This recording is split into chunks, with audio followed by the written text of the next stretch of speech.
Assalamualaikum, selamat siang para sobat Vlogmaya atau vlogger Kompasiana dimanapun Anda berada. Jumpa lagi di acara Bisonamu edisi ke-10. Tanpa terasa setelah sekian lama Bisonamu bisa kita semua secara rutin setiap waktu yang telah disepakati. Jadi kita nggak punya jadwal rutin, tetapi kita berusaha menampilkan topik-topik yang kira-kiranya akan menarik bagi para sobat Vlogmaya sekalian. Sebelum kita mulai, nanti jangan lupa para sobat Vlogmaya untuk memfollow akun vlogger Kompasiana. Kemudian juga nanti silahkan bagi yang ingin bertanya kepada narasumber bisa disampaikan melalui kolom komentar yang nanti akan dicoba dijawab oleh narasumber kita. Dan alhamdulillah telah hadir bersama kita semua narasumber, yaitu Ibu Nur Hayati SPMSC. Wah, apa kabar Bu Nur? Alhamdulillah Pak Bugi. Alhamdulillah baik ya. Agak flu ini Pak Bugi. Aduh, kebanyakan main sih kemarin ya. Main di Jakarta aja. Ya, cuacanya nggak enak di Makassar Pak Bugi. Cuaca enak. Makassar ya? Makassar lagi panas atau masih banyak hujannya? Panas Pak. Panas ya. Nah, Ibu ini nanti akan selama sekitar 1 jam itu berbincang tentang peraturan desa atau Perdes terkait dengan hutan rakyat. Kalau menurut catatan, ya, ini hutan rakyatnya ada di Bulukumba dan ini Perdes pertama Bapak Ibu sekalian, itu yang berbicara tentang hutan rakyat di Kabupaten Bulukumba. Nah, sebagai informasi juga, Ibu Nur Hayati ini adalah seorang peneliti ekonomi kehutanan di Balai Litbang LHK Makassar. Dan soal kepiawaiannya dalam mengutak-atik ekonomi dan sebagainya itu sudah tidak diragukan lagi. Dan Bu Nur Hayati ini tergabung dalam tim peneliti Asia CBCF ya Bu, itu yang membahas tentang penelitian terkait dengan ada hubungan dengan ekonomi dan kebijakan juga. Nah, terkait dengan apa yang akan kita bicarakan ini hari ini, yaitu tentang Perdes Hutan Rakyat, mungkin saya akan coba berbincang-bincang secara santai saja, tetapi sekali lagi kepada Sobat Vlogmaya, dimanapun Anda berada, yang telah mengikuti kegiatan ini, Bisonamu atau bincang-bincang santai online tapi nambah ilmu, silakan yang belum follow, silakan follow akun vlogger Kompasiana dan juga ada akunnya Ibu Nur Hayati. Dan selebihnya bisa mengajukan pertanyaan di kolom komentar yang akan ada di bawah dan silakan ditanyakan, nanti akan dicoba dijawab oleh narasumber kita. Nah, Ibu Nur, saya akan tanya pertama kali ini. Yang disebut dengan Perdes atau Peraturan Desa Hutan Rakyat itu apa sih sebetulnya? Dan bagaimana prosesnya? Nah, silakan deh, berdasarkan pengalaman dari Bu Nur selama di Kabupaten Bulukumba. Jadi peraturan desa itu Pak Ugi ya, itu biasanya disingkat Perdes gitu kan ya. Itu adalah peraturan yang ditetapkan oleh kepala desa setelah dibahas dan disepakati oleh BPD, Badan Permusyawaratan Desa. Itu istilahnya MPR-nya di desa itu BPD. Iya. Nah, terus untuk proses Perdes, ini Perdes ya di Desa Maleleng, itu Kecamatan Kajang, Kabupaten Bulukumba. Itu prosesnya sangat panjang Pak Bugi ya. Jadi Pak boleh cerita ya Pak Bugi ya, karena memang ini ini kan kita bagi pengalaman. Iya, ini kan diawali sebetulnya kegiatan penelitian Asyar dan BLI ya, itu dimulai pada tahun kalau proyeknya sendiri udah lama, udah 15 tahun, tetapi untuk proyek yang untuk Perdes ini dimulai tahun 2016 sebetulnya. Ya. Nah ini awalnya itu saya kebetulan untuk menganalisis kebijakan terkait hutan rakyat gitu kan. Setelah selesai menganalisis kebijakan yang ada di tingkat pusat maupun di tingkat daerah gitu kan, ada sesuatu yang kurang gitu kan, ada sesuatu yang ada gap di tingkat desa. Nah ini kami komunikasikan dengan koordinator penelitian kami yaitu Pak Lukas gitu kan, bagaimana ini terkait hutan rakyat ini Pak gitu kan. Kita menemukan satu gap, jadi hutan rakyat di Desa Maleleng itu seolah-olah tidak terurus gitu kan, karena ada beberapa peraturan baik itu di tingkat pusat maupun di tingkat daerah itu istilahnya tidak mendukung ya. Yang pertama itu Undang-Undang 23 tahun 2014 yaitu penarikan kewenangan dari kewenangan sektor kehutanan ke tingkat provinsi. Nah, ini otomatis yang dulunya hutan rakyat itu dikelola di kabupaten, Pak, itu ditarik ke provinsi. Ya. Jadi antara Bulukumba dengan Makassar itu kan jauh ya, Pak ya. Nah, ini bagaimana kontrol di tingkat tapak, sementara yang dulunya di kabupaten, masyarakat bisa langsung berdiskusi dengan dinas LHK di sana. Mereka kayak kehilangan induk, gitu kan. Nah ini walaupun Undang-Undang 23 tahun 2016 ini tentang pemerintahan daerah itu ya, langsung ditindaklanjuti oleh dinas provinsi waktu itu tahun 2015 yaitu mengeluarkan peraturan gubernur tahun 2015 tentang hutan rakyat gitu kan. Tetapi ini tidak langsung ada ada peraturan di bawahnya ya.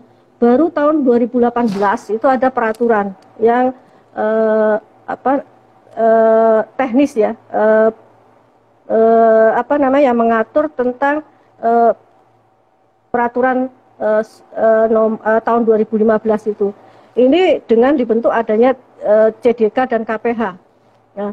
Tetapi pembentukan ini setelah terbentuk ya sekitar tahun 2018 ya, itu terbentuk CDK, tidak langsung action Pak Buki ya, tidak langsung action.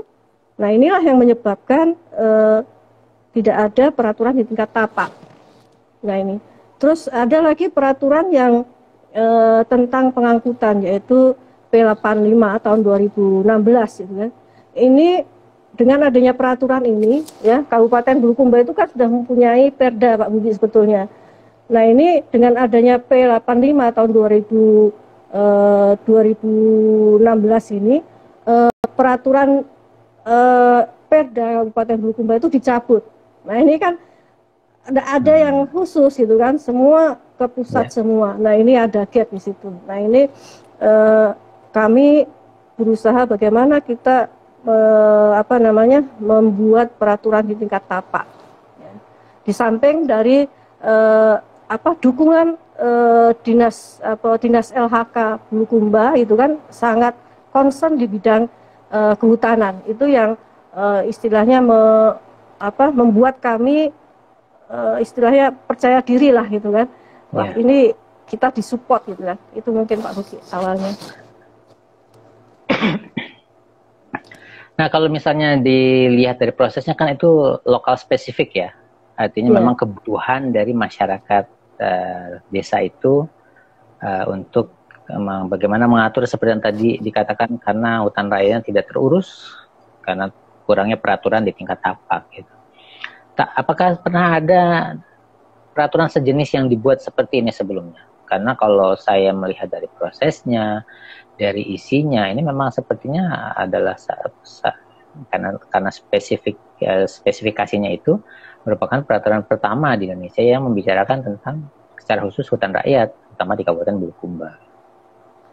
Kalau di Sulawesi Selatan ini Pak satu-satunya, jadi belum ada peraturan yang khusus tentang pengelolaan hutan rakyat Pak. Ya, jadi itu tentang pengelolaan. Di desa, ya tentang pengelolaannya. Itu di Desa Maleleng sendiri sebelumnya memang nggak berani atau tidak terfikirkan ya untuk menghasilkan Perdes seperti itu? Sebetulnya Pak Bukit tahun 1998 gitu kan, Ya. ada di sana itu sudah ada keputusan desa Pak Bukit. Keputusan desa tentang hutan rakyat sendiri. Tapi kan keputusan desa itu tidak, istilahnya tidak mempunyai kekuatan hukum. Ya. Nah ini kami melihat bahwa di Desa Maleleng itu pernah ada keputusan desa. Nah ini bisa istilahnya bisa diangkat kembali keputusan desa ini karena memang pernah ada gitu kan. Dan menurut masyarakat di sana ya, Desa Maleleng dengan adanya keputusan desa tahun 98 itu Desa Maleleng yang dulunya tandus gitu kan, itu menjadi hijau gitu Pak Budi. Jadi atas dasar inilah kita ingin membuat peraturan yang dulunya itu tidak hanya keputusan desa diangkat ke yang lebih tinggi, peraturan desa itu kan. Ya. Karena artinya kalau dengan peraturan semua pihak ya di desa itu dilibatkan di dalam prosesnya.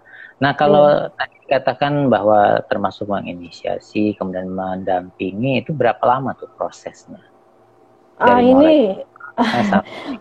Ya sebetulnya ini prosesnya panjang Pak Budi, karena ada beberapa kendala ya, maksudnya bukan kendala sih, memang ya dinamika politik lah Pak Budi waktu di sana itu. Jadi kalau dari inisiasi awal itu kami datang, maksudnya membahas ini itu sekitar bulan Mei 2018 dan Perdes ini disahkan bulan Oktober 2019 itu kan, sekitar 1 tahun 5 bulan ya. Cukup lama Pak Budi. Kalau 9 bulan 10 hari udah keluar ya? Sudah lahir Pak ya? Sudah lahir. Tapi kan artinya nggak apa-apa dianggap agak lama, tapi akhirnya berhasil ya. Alhamdulillah Pak Bukit. Peraturan desa ini gitu. Nah, dalam prosesnya itu yang terlibat siapa aja itu? Banyak Pak Bukit ya. Jadi misalnya siapa? Ya, kami di Litbang LHK sendiri itu ada tim Pak Bukit ya. Jadi ada saya, ada Bu Indah, ada Pak Ahmad itu kan. Sementara di Asyar sendiri itu ada koordinator TAS yaitu Pak Lukas itu kan.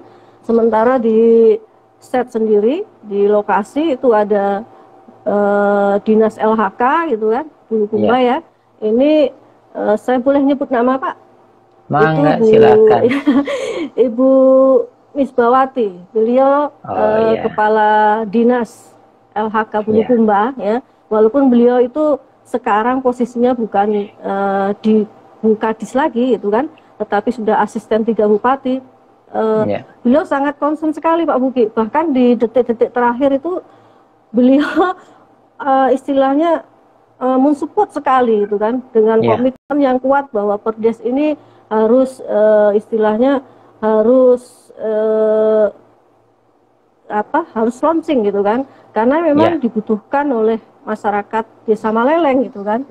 Yang itu dinas LHK ya Pak ya. Yang kedua itu KCDK ya, CDK 8 Bulukumba ya. Walaupun dia CDK ini baru terbentuk, tapi mereka mensupport kami gitu kan dalam FGD yang digelar di Maleleng atau maupun di Bulukumba.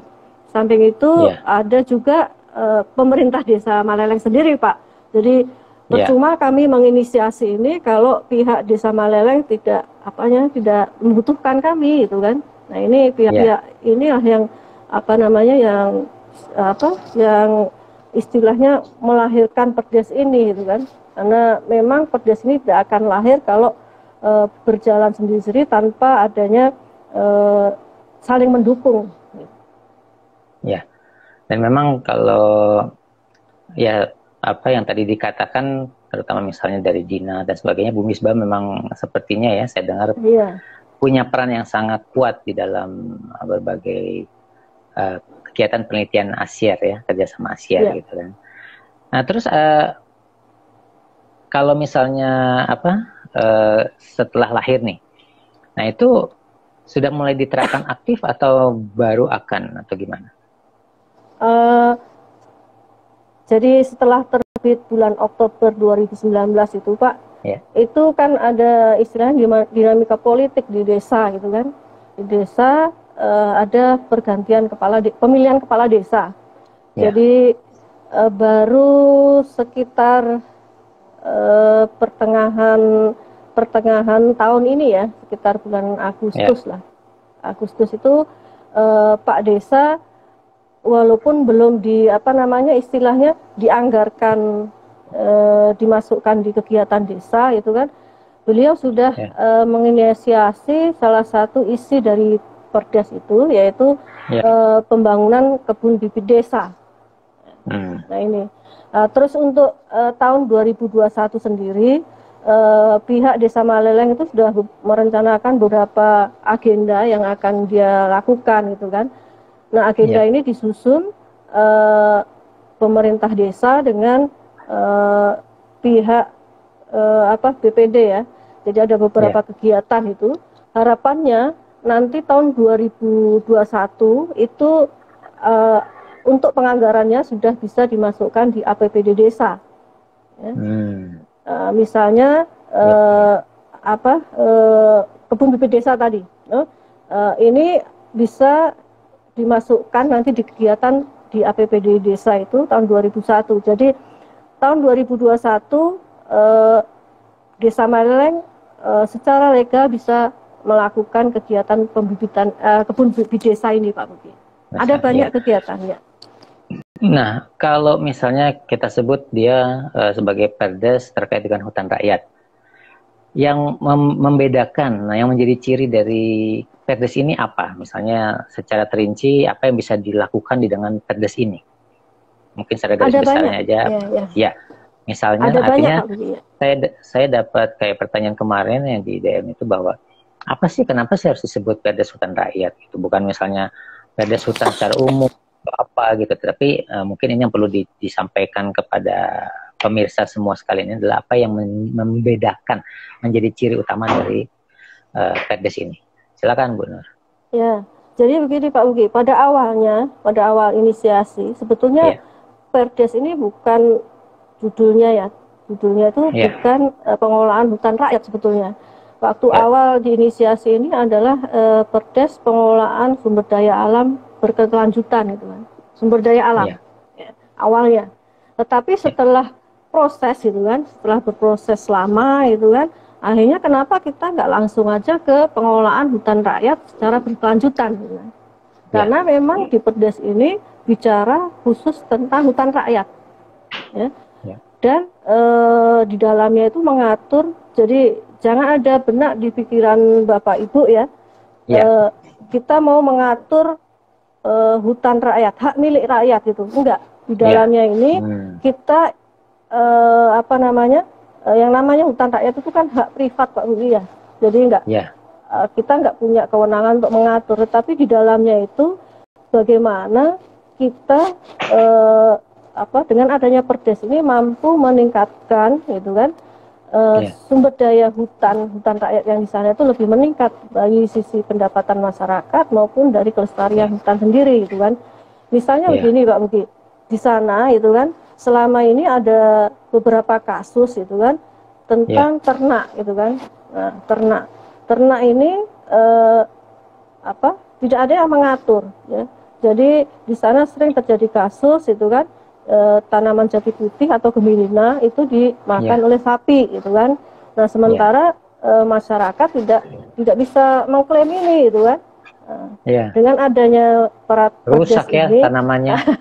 Bukan rusak lagi Pak, mati. Aduh kasihan. Karena kan dikuliti itu kulitnya sama sapi. Betul. Gitu. Nah, ini kan mengakibatkan hutan rakyat atau kebun masyarakat di sana itu rusak dan mereka nggak ada dasar untuk menuntut si pemilik sapi itu. Nah, dengan adanya Perdes ini memungkinkan si pemilik sapi itu meminta ganti rugi gitu kan ke pemilik sapi. Gitu. Karena bertanggung jawab apa yang dilakukan oleh sapi itu gitu. Iya, sapinya gitu kan. Dan ini di dalam prosesnya pun bukan kami yang menentukan itu kan. Di dalam prosesnya tentang sanksi dan larangan ini mereka sendiri yang menentukan, karena memang prosesnya itu bottom up, Pak. Kita cuma memfasilitasi dari isi dari perdes itu gitu kan, dan menuangkannya gitu kan, menuangkannya di dalam perdes. Berarti semua masukan adalah dari masyarakat, artinya dari pihak-pihak yang dilibatkan di situ ya. Pada saat proses pembuatannya ini. Ya, jadi di saat pembuatannya kami memang hanya karena memang di awal itu masyarakat sudah sangat menginginkan ada peraturan ini gitu kan. Tetapi ya di desa itu kan ada keterbatasan sumber daya manusia, Pak, mereka. Jadi mereka meminta kepada kami itu kan kalau Litbang itu kan bersedia untuk memfasilitasi perdes ini itu kan, menyusunkan itu kan, kami sangat berterima kasih gitu kan. Nah ini makanya kami hanya memfasilitasi, jadi semua isi yang ada di perdes itu murni dari masyarakat di sana, karena kami melakukan FGD untuk penjaringan batang tubuh dari isi perdes itu. Isi perdes ya.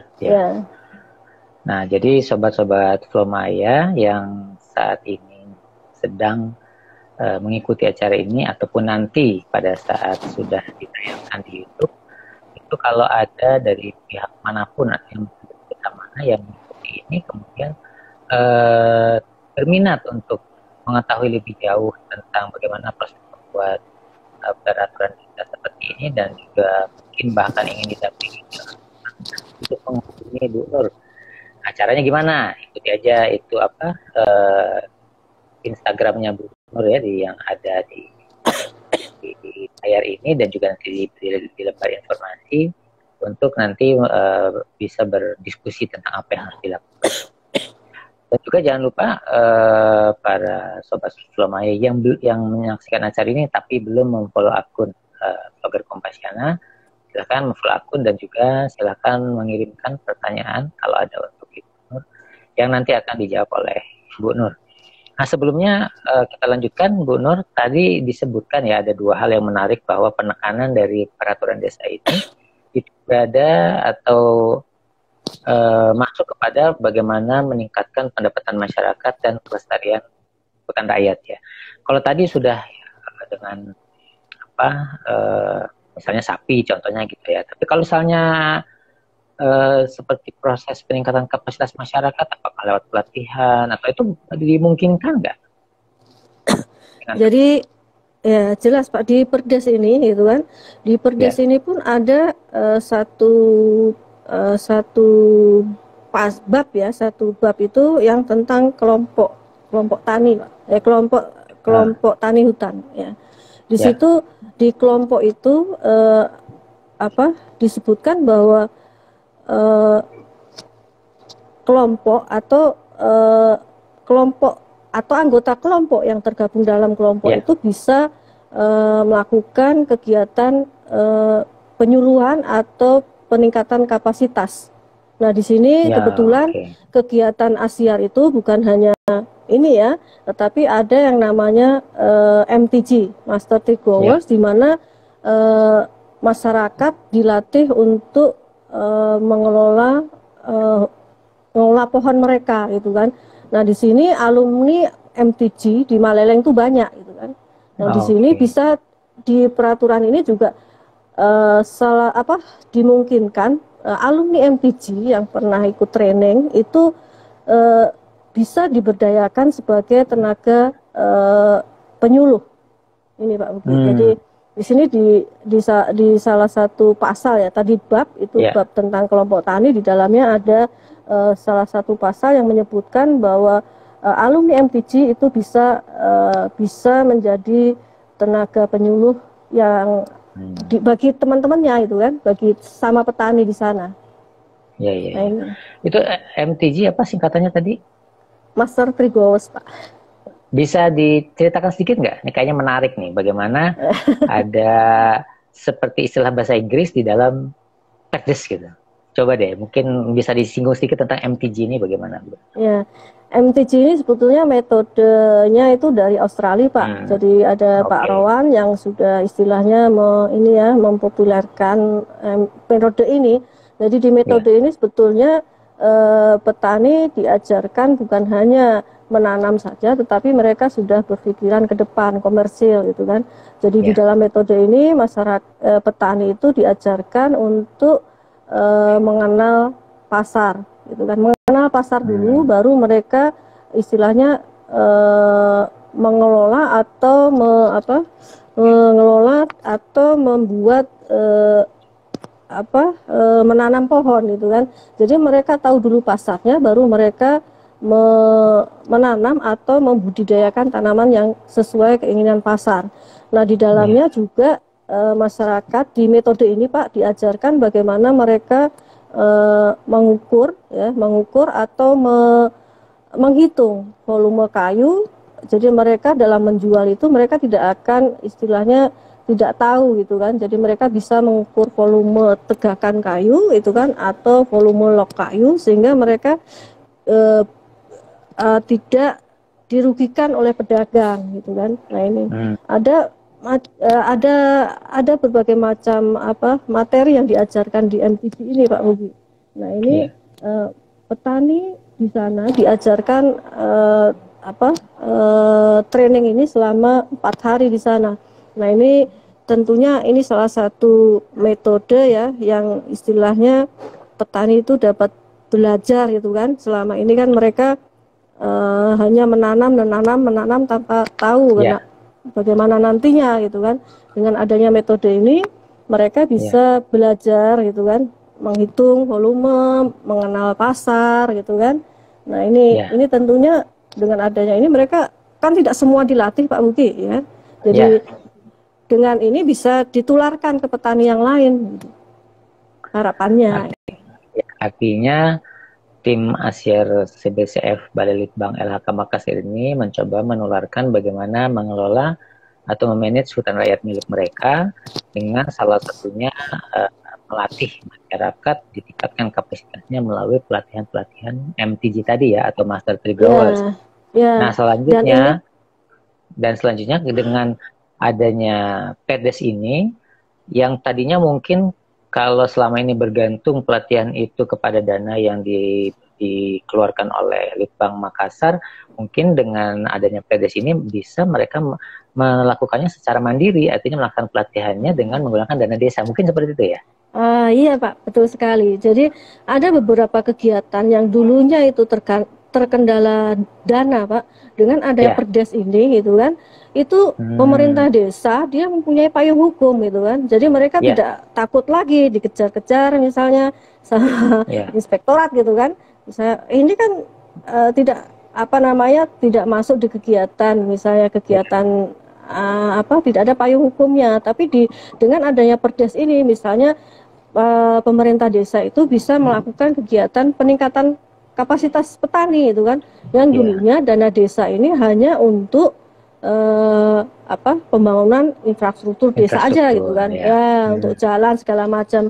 Nah, dengan adanya ini salah satunya yaitu beberapa kegiatan yang untuk peningkatan kapasitas masyarakat itu bisa terwadahi di sini gitu kan.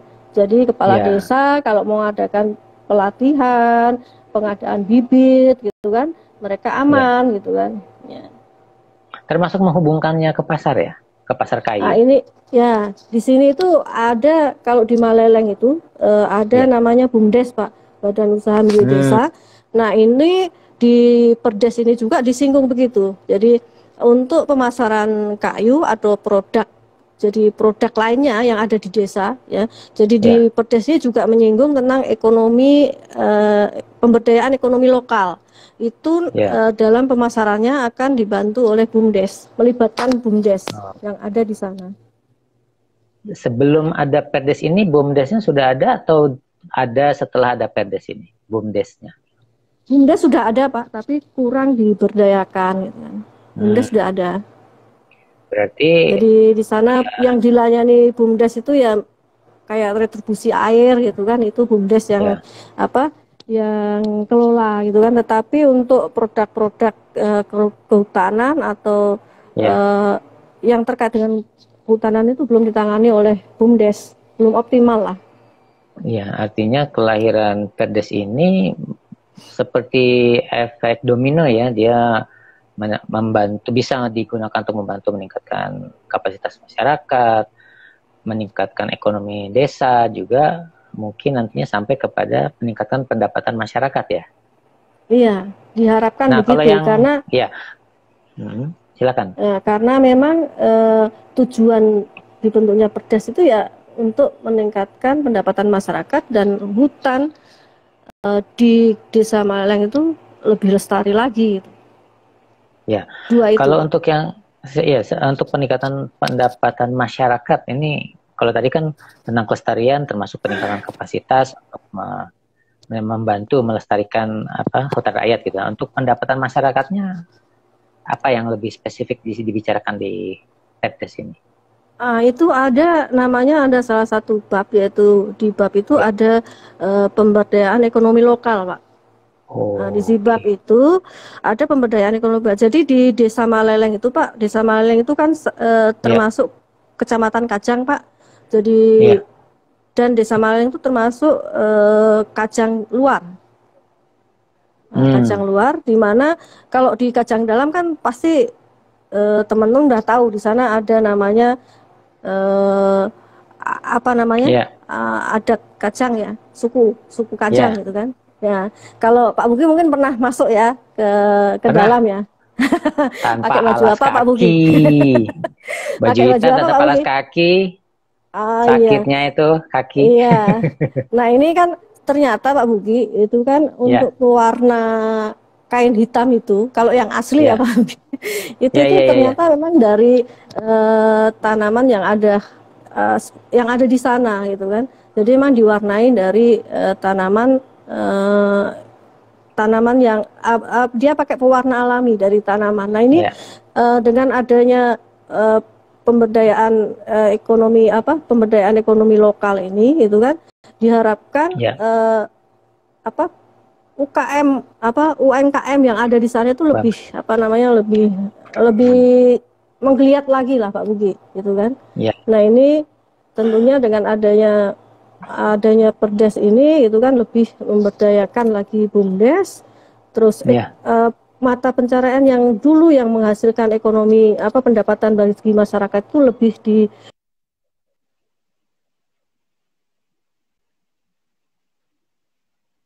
ya. Banyak agak ada gangguan sedikit.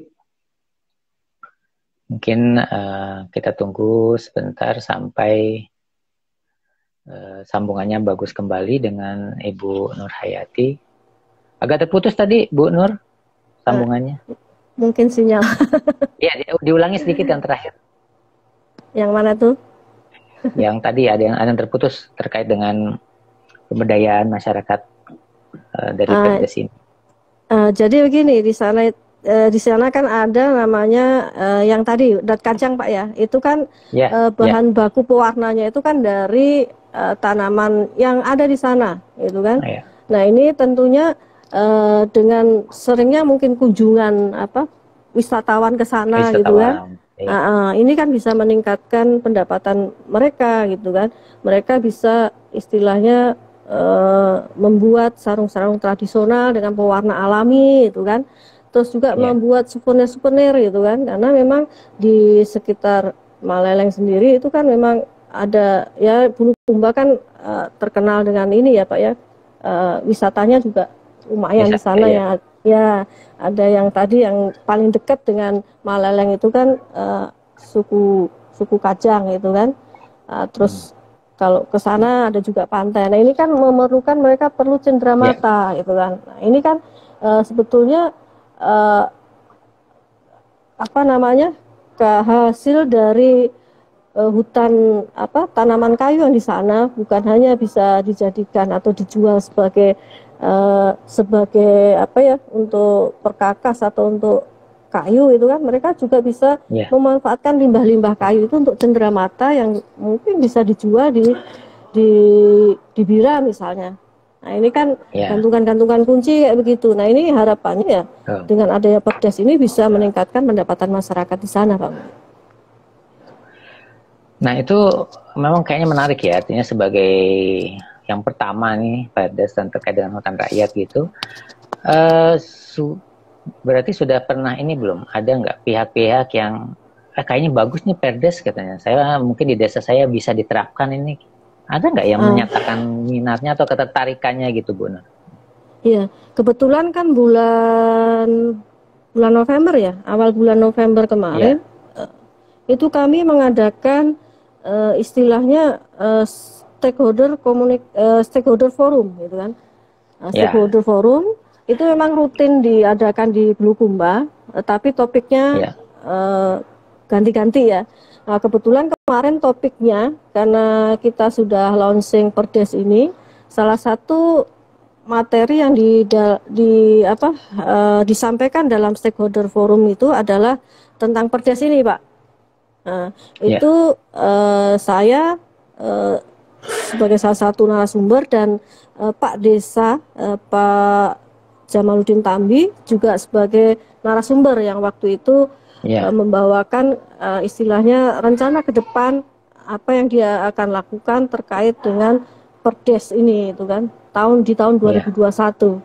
Nah di dalamnya ada beberapa kecamatan dan desa yang kami undang, gitu kan. Nah dari 2 desa yang kami undang, yaitu desa Kajang dan desa Andrihua, mereka sangat antusias, Pak Bugi, gitu kan. Mereka sangat antusias dan mereka ingin kami dampingi untuk pembuatan, gitu kan. Tetapi masalahnya, gitu kan, saya bilang ya kami nggak bisa secara intens lagi, gitu kan. Jadi mereka bisa belajar dari kepala desa Maleleng ini, gitu kan. Nah ini mereka sangat antusias, gitu kan. Bahkan Pak Camat pun yang hadir di sana akan mendampingi mereka kalau mereka akan mensupport mereka jika mereka ingin menginisiasi Perdes hutan rakyat di desa mereka. Harus di follow up tuh keinginan-keinginan seperti itu ya, karena kan yang kita tularkan itu hal baik ya. Nah terus kalau misalnya dari sudah ada beberapa desa yang ketertarikannya, kemudian dari camat juga. Kalau dari pihak Pemda Kabupaten bagaimana? Kalau kabupaten, Pak, sebetulnya gitu kan, sebetulnya mereka ingin membentuk perbub yang bisa lebih tinggi kan. Ini kan Perdes itu masih di istilahnya paling rendah gitu Pak dari tingkat peraturan gitu kan. Mereka sebetulnya ingin membentuk peraturan bupati yang bisa gitu kan, yang bisa istilahnya memayungi dari Perdes ini. Jadi kalau ada pasal-pasal di Perdes ini bisa ada cantolannya gitu loh. Misalnya misalnya tentang pendanaan, ya kan, pendanaan ini ya. Jadi ini kemarin itu sebetulnya Pak Desa Maleleng dengan Dinas PMD, Dinas Pemberdayaan Masyarakat Desa di sana, mereka antara desa dengan PMD itu harus melakukan asistensi, Pak Buki. Jadi Pak Desa itu karena memang nggak ada payung hukum di atasnya, jadi Pak Desa itu mencari celah gitu kan, mencari celah dari PMD. Jadi untuk dana desa itu kan asistensinya ke PMD, Pak Buki ya. Jadi mencari celah bagaimana kegiatan yang terkait dengan pengelolaan hutan rakyat ini bisa dimasukkan di salah satu mata anggaran dari dana desa itu. Nah, walaupun memang ada sih, tetapi istilahnya mencari-cari slot-slot itu di mana yang kita bisa masuk. Gitu. Tapi kalau nanti sudah ada perbubnya, gitu kan, kita nggak akan istilahnya ini bisa dimasukkan di sini nih, gitu. Ini bisa dimasukkan di sini, gitu kan. Nah ini keinginan dari Pisbas sebagai asisten 3 bupati waktu itu. Dan sepertinya memang akan sangat relevan dan rasional kalau ditunjang juga dengan Perbup itu yang tadi dikatakan sebagai tingkat hukum yang di atas, yang payung hukum yang lebih tinggi gitu kan, karena Perdes ada payung hukum di bawahnya gitu. Nah, kalau untuk Perbup sendiri, kalau menurut Bu Nur, kendalanya apa? Maksudnya untuk bisa menjadikan sampai keluarnya peraturan bupati. Ya istilahnya ya kalau sudah level bupati itu kan lebih banyak lagi pihak yang terlibat, Pak. Jadi mungkin kita perlu ya istilahnya karena banyak yang terlibat kita perlu duduk bersama gitu kan. Karena ini bukan hanya istilahnya PMD, tapi juga melibatkan dari pemerintahan sendiri di kabupaten gitu kan.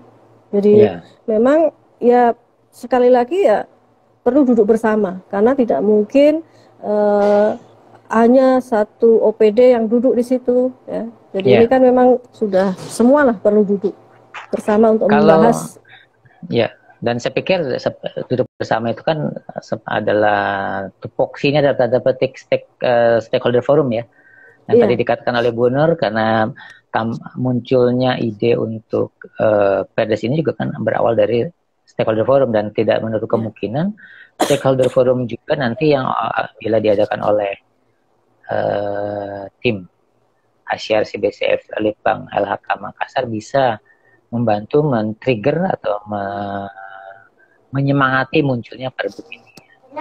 Kira-kira kalau diadakan, mungkin nggak tim CBCF Asyar mengadakan stakeholder forum lagi terkait dengan Perbup ini? Kira-kira gimana dari segi keproyekan? Ini kita bicara agak teknis, karena saya lihat sangat penting sekali gitu. Artinya runtutan ini tuh sudah bagus, kalau bisa goalnya sampai jadi Perbup kan asik ya. Nah, gimana nih Bu? Iya, kami berharapnya begitu Pak Buki. Tetapi sayang Pak Buki ya, tahun 2021 itu proyek Asyar kami itu sudah istilahnya sudah selesai gitu kan. Nah ini memang salah satu kendala kami itu kan. Makanya waktu pas kepala desa itu secara langsung meminta kami untuk menginisiasi mendampingi mereka, ya saya nggak bisa berkata-kata lagi Pak Buki karena memang sudah ada kami. Ya, mudah-mudahan ada jalan ya sebelum proyeknya berakhir. Mudah-mudahan ada ini Pak, ada sponsor yang mau. Sponsor ya, ada yang minimal kan gini, ide baik harus ditularkan, yang penting jangan sampai membuat mata berkaca-kaca gitu ya. Iya. Cocok. Karena kalau saya lihat ini flow-nya udah sangat menarik gitu ya. Ini kenapa juga mungkin salah satu sebabnya Flomaya mengundang Nur untuk berbicara lebih luas lagi terkait dengan Perdes Hutan Rakyat, itu kan karena itu tadi gitu, sangat menarik gitu bagaimana masyarakat desa itu dengan keberadaan peraturan desa bisa menggunakan dana desa hal yang lebih spesifik tanpa harus hanya berpikir infrastruktur dan sebagainya. Kalau kata Pak Presiden bilang harus out of the box gitu ya. Nah, Bu Nur, ada pertanyaan nih dari Sobat Flomaya, ada dengan akun Aneka Prawesti. Ada pertanyaan begini, Bu Nur. Ada dua pertanyaannya, adalah pertama, bagaimana kegiatan sosialisasi yang telah dilaksanakan untuk masyarakat luas di Desa Maleleng itu sendiri? Kemudian apakah dilaksanakan pertemuan di masing-masing dusun terkait dengan sosialisasi ini? Itu yang pertama. Yang kedua, bagaimana penerimaan Perdes tersebut oleh masyarakat desa secara luas? Nah, itu dia. Kemudian, meskipun tadi disampaikan bahwa Perdes tersebut inisiatif lokal, namun tidak menutup kemungkinan Perdes tersebut tetapi kalangan tertentu saja. Itu dia. Nah, gimana nih, Bu? Silakan, Bu. Putus-putus, Pak. Oke, saya ulangi. Jadi, bagaimana kegiatan sosialisasi yang telah dilaksanakan untuk masyarakat satu-satu aja Pak. Ya, satu-satu.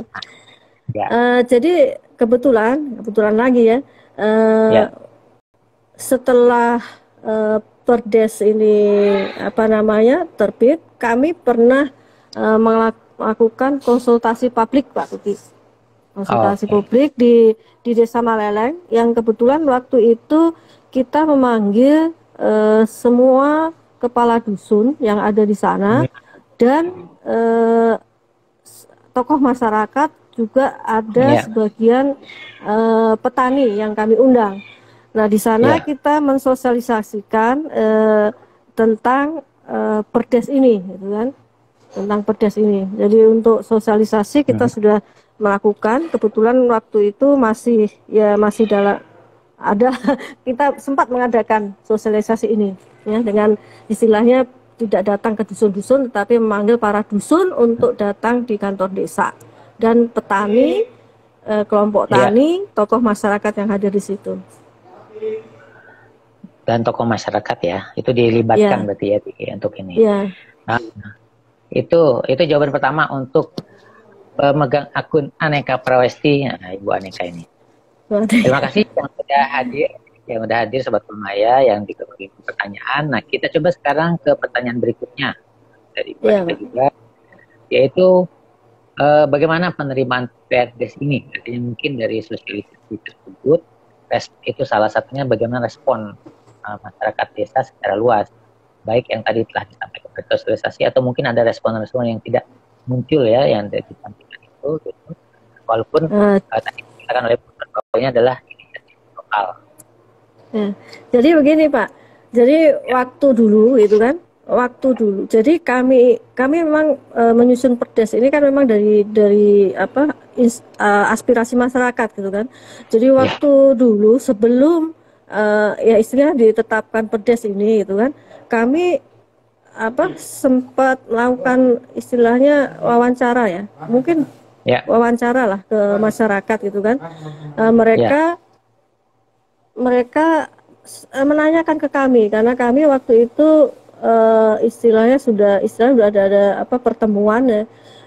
Mereka menanyakan kapan Bu itu perdesnya disisahkan gitu kan. Kok sampai sekarang kok belum terbit-terbit gitu kan. Jadi waktu itu antusias dari 99 dari responden yang kami wawancara itu 99% itu mereka sangat setuju dan mereka sangat menantikan lahirnya perdes di desa mereka. Karena itu tadi Pak, ada beberapa masalah yang dulunya tidak bisa diselesaikan, yang ternak kebakaran itu mereka sangat menanti karena itu merupakan salah satu masalah yang sangat meresahkan di desa mereka. Dan ini yang tadi dikatakan, boleh dikata kalau 99% artinya sangat kecil ya untuk menyatakan ketidaksetujuannya ya, karena sangat bermanfaat gitu ya. Iya. Itu pun dari 99 itu hanya, kan kami menanyakan beberapa pasal Pak, tentang pasal itu ke masyarakat, itu hanya terkait waktu itu mereka karena mungkin terkait dengan pencatatan waktu itu. Pencatatan hutan rakyat mereka itu, apa yang mereka tanam, apa mereka jual, itu mereka mungkin merasa agak repot lah, karena memang salah satu isi perdes itu adalah mengetahui potensi hutan rakyat di sana gitu kan. Nah ini mereka waktu saya tanya, kami tanya itu mereka agak inilah mungkin merepotkan mereka kalau mereka harus mencatat gitu kan, kira-kira berapa potensi tegakan mereka gitu kan, berapa yang mereka jual gitu. Itu yang paling banyak kemarin yang tentang isi perdesnya. Tetapi mayoritas petani yang kami tanya, mereka sangat menunggu dari lahirnya perdes ini di desa mereka. Ya, jadi itu ditunggu lah ya, itu ininya waktu itu masyarakat menunggu gitu kan, bagaimana perdes ini bisa kapan turunnya, kapan di launchingnya ya seperti itu ya. Jadi demikian mungkin jawaban tadi menjawab pertanyaan dari Bu Aneka. Nah, ada juga yang DM nih ke saya, Bu Nur. Itu sebenarnya kalau secara umum penilaian Bu Nur sebagai pendamping atau peneliti, repot nggak sih membuat perdes ini? Kan kayaknya kalau dari cerita ini tadi katanya kalau misalnya kita perlu ini buatkan perdesnya, perlu ini buatkan perdesnya, itu sebenarnya seberapa repotnya atau apakah mudah membuat perdes itu? Gimana? Jadi kalau bagi petani itu Pak, sebetulnya yang sulit bagi mereka itu adalah naskah akademis. Jadi bagi mereka gitu kan, karena mereka yang tadi di awal saya sebutkan bahwa kendala mereka itu adalah SDM, sumber daya manusia mereka di desa itu sangat minim gitu kan. Nah ini, jadi kalau ada yang bisa memfasilitasi untuk kajian akademis gitu kan, ini sangat mudah gitu kan. Apalagi ini kan peraturan desa itu memang kan istilahnya dia lahir memang bukan dari atas ya Pak, dari permintaan dari bawah gitu kan. Prosesnya juga melalui musyawarah ya, isinya juga melalui musyawarah. Ya, jadi antara BPD dengan kepala desa dengan masyarakat saling berdiskusi gitu kan. Nah ini, nah ya kalau seandainya Perdes ini disusun gitu kan, dan semua berkomitmen untuk menerbitkan atau melahirkan Perdes, itu saya kira cepat Pak. Nah ini masalahnya kemarin kan ya ada istilahnya, ya adalah yang istilahnya kadang yang namanya manusia itu kan kadang ya kadang pas semangat tapi kadang pas enggak gitu kan. Nah ini kan, ini kalau semua komitmen ya, memegang komitmen tentang harus cepat nih Perdes itu kan, sebetulnya cepat gitu kan, karena setelah Perdes dibahas di tingkat desa itu kan dan juga didampingi dari Dinas PMD Pak, itu kan dibawa ke Biro Hukum. Nah setelah di Biro Hukum itu kan di bagian hukum Pak Buki ya, itu kan sebetulnya ada koreksian dari mereka. Nah ini kalau seandainya langsung istilahnya kalau naskah publikasi itu dari Dewan Redaksi dari reviewer langsung diperbaiki ya itu langsung gitu kan, apa masukan mereka langsung ditindaklanjuti gitu kan, itu cepat Pak Buki. Nah, ini masalahnya memang kalau tidak langsung diperbaiki, mengendap dulu, apalagi pakai acara politik segala gitu lama gitu kan. Masyarakat desa inginnya guyup, jadi tapi bisa mempersingkat atau bahkan bisa memperlama ya. Mungkin itu satu, jadi perlunya pendampingan baik oleh tim seperti yang penelitinya Bu Nur atau mungkin oleh pihak pemerintah daerah ya, pemerintah daerah setempat.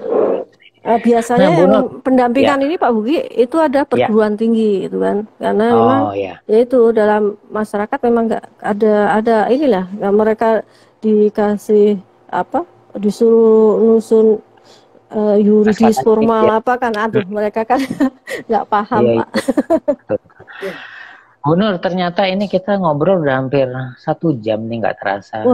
Nggak terasa Pak Buki ya. Tinggal sekitar 6 menitan lagi nih. Jadi, dan sebelumnya saya ucapkan terima kasih ya untuk yang telah bertanya, baik lewat kolom di komentar blogger Kompasiana ataupun yang lewat DM di WA. Jadi mungkin ada semacam kata penutup Bu Nur dari Bu Nur terkait dengan peraturan desa hutan rakyat ini, harapannya bagaimana mungkin desa-desa yang lain juga bisa melakukan hal-hal seperti yang terjadi di Maleleng ini gitu. Silakan Bu Nur. Jadi kalau menurut saya Pak, harapan saya gitu Pak, ini untuk Perdes Desa Maleleng ya Pak ya. Untuk Desa Maleleng itu kan, saya berharap semoga Perdes yang sudah ada di Desa Maleleng itu segera ditindaklanjuti kan, diimplementasikan gitu kan, dengan memegang komitmen yang sudah disusun bersama gitu kan.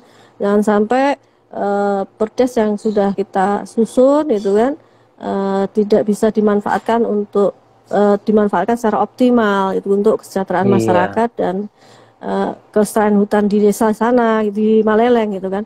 Dan untuk desa-desa yang istilahnya yang mau menginisiasi Perdes ini gitu kan, mungkin bisa sharing gitu kan, sering berkonsultasi lah, karena berkonsultasi dengan dinas yang ada di sana, itu baik dinas LHK, dinas PMD maupun di bagian Biro Hukum, karena di Biro Hukum ini mereka juga istilahnya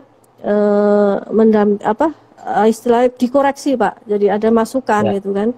Di PMD juga diarahkan gitu kan tentang kegiatan-kegiatan apa saja yang bisa dimasukkan di Perdes dan dibiayai oleh dana desa ini Pak. Jadi saya tekankan bahwa yang penting kita perlu komitmen untuk ya itu tadi, untuk merealisasikan, mengimplementasikan Perdes yang ada di sana.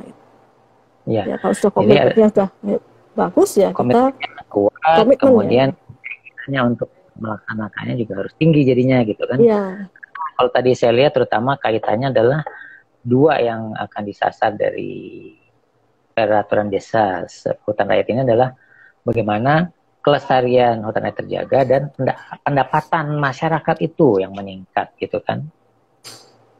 Iya, Bang. Ya. Nah, kalau rencana ke depan sebagai penutup juga mungkin rencana ke depan dari tim Asyarasi BCF terkait dengan Perdes ini atau mungkin hal lain yang ingin disampaikan apakah untuk pelatihan MTG dan sebagainya. Silakan Bu Nur. Dengan adanya Perdes ini kami tim peneliti itu sangat berharap gitu kan beberapa istilahnya keterampilan atau keterampilan yang sudah kami berikan ke masyarakat itu bisa diteruskan walaupun kami sudah tidak ada lagi di Maleleng gitu, ada di Bulukumba lagi gitu kan. Melalui Perdes ini baik itu untuk pelatihan MTG maupun untuk peningkatan kapasitas masyarakat gitu kan bisa dilakukan secara mandiri dengan adanya dukungan dari dana desa. Itu mungkin Pak Mugi. Jadi walaupun kami tidak ada hadir di sana, masyarakat sudah punya payung hukum, mereka bisa melakukan peningkatan kapasitas, mereka bisa mengadakan bibit sendiri gitu kan. Mereka bisa melakukan networking dalam menjual kayu gitu kan. Nah, ini tentunya harapan kami ke depan, Pak, karena memang kami tidak bisa selamanya mendampingi petani di sana. Itu Pak, dengan adanya Perdes ini bisa lah gitu kan, sudah ada dari sisi anggaran sudah ada ada payung hukum. Intinya adalah bahwa tim peneliti dibatasi oleh umur kegiatan yang mau tidak mau akan ada akhirnya, sementara masyarakat bisa akan berada terus-menerus di sana kalau dia tidak keluar dari kampungnya kan. Artinya dengan dana desa yang datang terus setiap tahun, mereka diminta untuk terus berkreasi menciptakan kegiatan-kegiatan yang dapat ditunjang oleh dana desanya begitu ya. Iya. Jadi dan itu sudah itu tadi ada. Mereka sudah punya payung hukum Pak Bogi.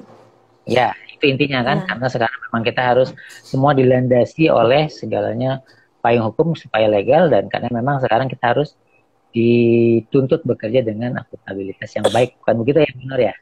Iya, cocok sekali Pak.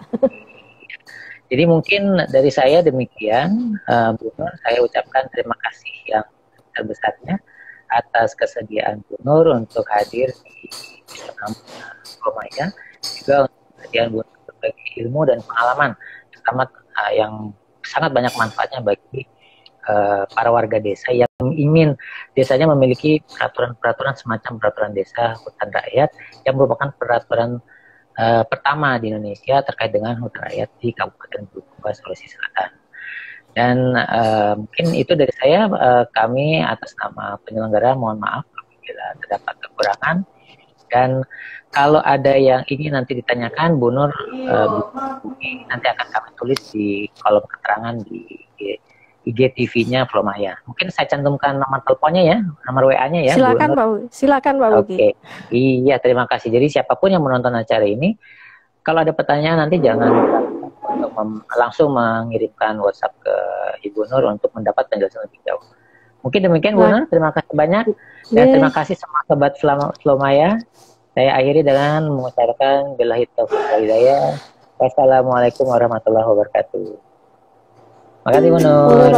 Sama-sama. Assalamualaikum.